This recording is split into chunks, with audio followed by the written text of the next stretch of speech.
Chapter 10. Finally, I was sleeping with her mother and her daughter. And while all of this was unfolding inside me, Natalia appeared. A few days after Katerina's birthday, she came to my office. "A lady is waiting outside," my assistant Argiro announced. "Does she have an appointment?" "No, it's the first time I've seen her." "Send her in." Climbs higher. Oh, you can feel it now. The floor gives way. Oh, oh, oh. Every heartbeat bows when she makes that sway. God is in the door. God is in the room. Ooh, she's here. God is in the door. Everything is moved. Ooh, she's here. Look at the way she lands.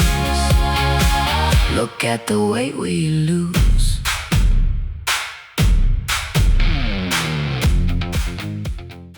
And she came in. The whirlwind. It was as if the gates of Aeolus had been thrown open and the winds burst forth, sweeping away everything that existed in my soul, my mind, and my heart. They turned everything into scattered feathers. Silently, unexpectedly, without warning, just like that, she came at midday. To my office, she wanted to see me. "I was passing by and remembered that your office was somewhere around here. Besides, it wasn't difficult to find, since I had already decided I was going to come and see you." I had remained frozen in my chair. I stood up abruptly and greeted her politely, careful not to reveal the slightest emotion. What did Katerina's mother want? Had she discovered my relationship with her daughter? My mind immediately began to race. What was I going to tell her? How could I possibly justify that relationship? Had she really come just to see me, as she claimed? I was already preparing answers to questions she had not even asked yet. I would deny everything. I would reject whatever she might have learned. I would defend myself as best I could. But none of that happened. She began speaking in a casual, almost vague manner. I listened without replying, while inside me I slowly became aware of a truth that was revealing itself through her words and phrases. Her unexpected appearance in my office began to confirm suspicions I had kept hidden even from myself. The feeling was familiar. It was the same feeling I had experienced when she had said goodbye to me outside Katerina's house. That moment when she had shaken my hand, formally, yes, but with unmistakable meaning, saying, "It was a pleasure meeting you, Mr. Alexiou." That moment when our palms touched, just before she left. I had felt it, that firm squeeze, but I had not given it the attention it deserved, nor should I have. The message had been clear. She didn't know, but I did. Now it was becoming obvious. Something about me had triggered in her that same famous click I had once felt for her daughter. Perhaps without meaning to, I had somehow given her the wrong impression. I still don't know. But I won't deny that I felt flattered, as any man would when an attractive woman approaches him and even indirectly expresses her sympathy, her preference, or, to put it more pleasantly, her favor. And so we talked, about this and that, about nothing in particular. We didn't say a single word about her daughter. I offered her a French coffee. I watched her closely. By now, I was certain. She had come from me. And I liked it. I liked the way she approached me. It was direct, intentional, carefully considered. She wanted me. She was showing it in her own way, without hesitation. As though she were measuring herself against a possible rival, a woman who perhaps existed only in her imagination, but who logically should have existed in my life. And beyond all that, she possessed a youthful spontaneity that even an 18-year-old girl might have envied. She impressed me. She challenged me. At that moment, I caught myself thinking, "Where are you, heiress, when I need you?" Well, he would have approved of her, though, honestly, why did someone always have to approve of the women in my life? We're practically the same age. What's the problem, I thought. The only thing I failed to consider, like a complete fool, was that this woman was still the mother of the girl I loved. I also found myself imagining what Nina would have called Natalia. She would have used one of those classic labels from her generation. Shameless, she would have said. But who was truly shameless in this story? She was a woman who liked a man and wasn't afraid to show it. I was the man who was involved with her daughter and knew exactly where this could lead, if I gave in. If. My reason had completely abandoned me. I liked this woman. I liked the way she had approached me. I had already begun forgiving myself, even though absolutely nothing had happened. I was forgiving the very thought of it. We talked for hours, and guilt began creeping back into me. But why? I asked myself. In today's world, aren't all the boundaries blurred? Doesn't everything happen at once nowadays? Such poisonous thoughts had trapped my mind, which had surrendered itself to the whirlpool of irrational desire. And then, suddenly, I heard myself inviting her to dinner that very evening. I wasted no time. She fit perfectly into my world, and I fit into hers. As insane and unimaginable as it may sound, the morning that followed found us in my house, in my bed, the very same bed where I had made love to her daughter. The same bed, without guilt, without remorse. She desired me, and I responded, nothing more. This literally absurd relationship continued. I had become a madman trying to find time for two women. Stealing hours for the mother while making sure not to neglect the daughter.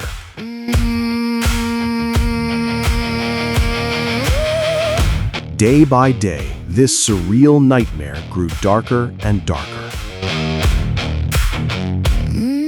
No one knew. I told no one, not even Eris. I was afraid of his judgment.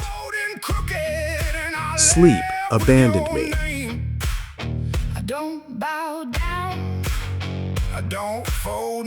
My days were consumed by paranoia. The fear that one would discover the existence of the other had pushed me to the edge of madness. I was living a romantic hell. Confessing even the smallest part of it to Katerina was out of the question. The thought never even crossed my mind. I gradually stopped going to the office. Argiro complained constantly. Katerina kept saying that we no longer saw each other the way we used to. She said I had changed, that something was wrong. And there I was, struggling to juggle mother and daughter, in my bed, in my soul, in my life. I would steal a few afternoons and, with my heart in my throat, meet Natalia at her house. Many times on those very same evenings, I would end up with her daughter. From one embrace, I would fall into another. Natalia had realized I was hiding something from her, but she possessed the strength to remain silent.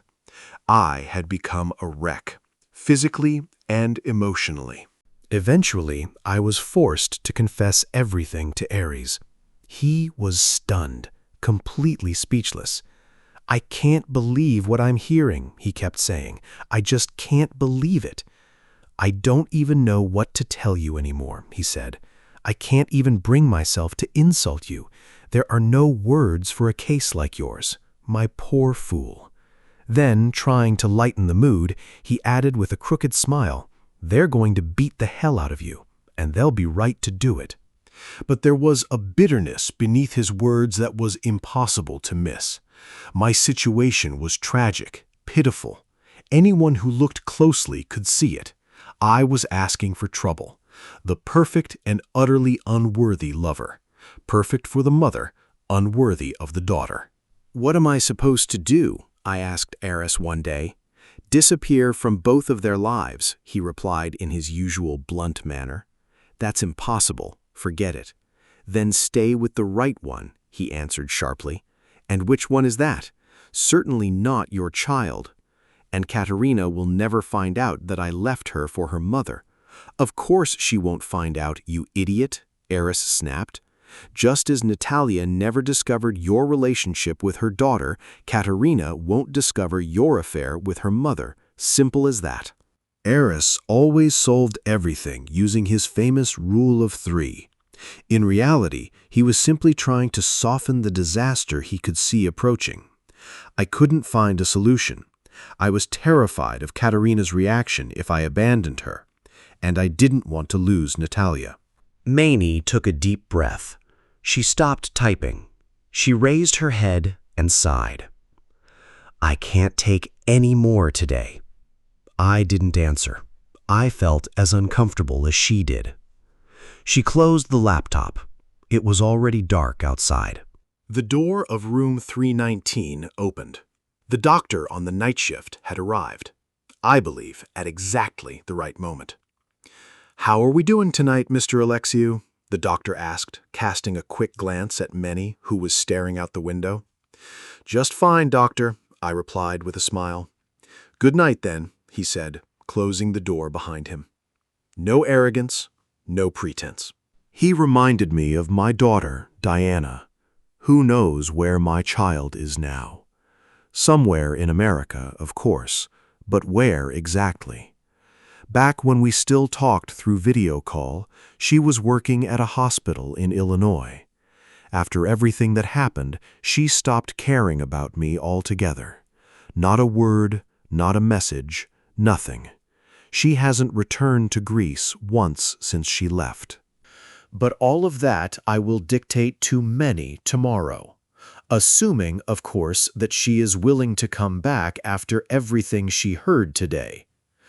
"Good night, until tomorrow," I said, almost pleading. I wondered what the girl must have been thinking after hearing such horrors. Unfortunately, she never spoke, never expressed herself, never commented. Perhaps that was for the best, and yet I still cared about her opinion. Today's dictation had left me shattered. In the end, the doctors had been right. A crippled man had tried to take too great a leap. Once again, I would wage my nightly battle with sleep. Fortunately, I have my pills. And yet I know they won't help. I will lie awake now that all these memories have surfaced again, exactly as I lived them. What processes did my mind go through to become the man I became? How did my brain arrive at those choices? What I realize now is that this place has not only cleared my thoughts, it has cleansed my soul as well. I want to believe that one day I will be worthy of seeing my Diana again. As for Marina, I no longer care. Katerina and Natalia remain deep within me as something precious. 2 women who loved me, each in their own way. 2 ladies whose presence left an indelible mark on my life, and whom I hurt. To whom I showed the very worst of myself. I humiliated them. I stripped myself bare, and I believe this confession is cleansing me. Dictating my story to many is my punishment. I made mistakes, unforgivable mistakes, but I know now that I am not the monster I once feared I was. I have repented bitterly. I have cried. I still cry, and I am not ashamed to admit it. I am afraid. What does the future still hold for me? For everything I did, I have paid the price. Only one question remains. Is there anyone left who would be willing to forgive my mistakes? So be it. Tomorrow a new day will dawn. I imagine Manny will keep her appointment. The thought comforts me. Her presence has become a consolation, a remedy for me. The most dangerous lies are not the ones we tell others. They are the ones we whisper to ourselves when desire becomes louder than conscience. Smile with a knife.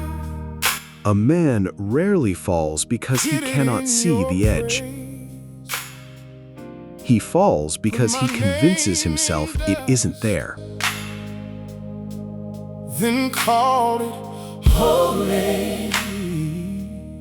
Guilt does not arrive the moment we make a mistake. It arrives the moment we stop pretending it wasn't one. But I felt the fire. The heart can desire many things. The soul can forgive many things. But sooner or later, When the truth came, every man is forced to face the truth of what he has become. these hands clean my soul. Break these chains, make me whole. Free my tongue from bitter songs. Wash these hands and lead me home. I wore that hurt like a heavy coat. Kept my face still. Kept my heart closed. But mercy found me. In the wreckage, turned my shame around. Turned my night to dawn. Oh yes, still you saw me. Still you held me when the truth came down like rain on stone. Wash these hands, clean my soul. Break these chains, make me whole. Free my tongue from bitter songs. Wash these hands and lead me home. I let it go, I let it go, I let it fall, I let it fall. Every lie, every scar, you bled for me, so I can stand untouched by fear in your strong hand. Wash these hands, clean my soul. Break these chains, make me whole. Free my tongue from bitter songs. Wash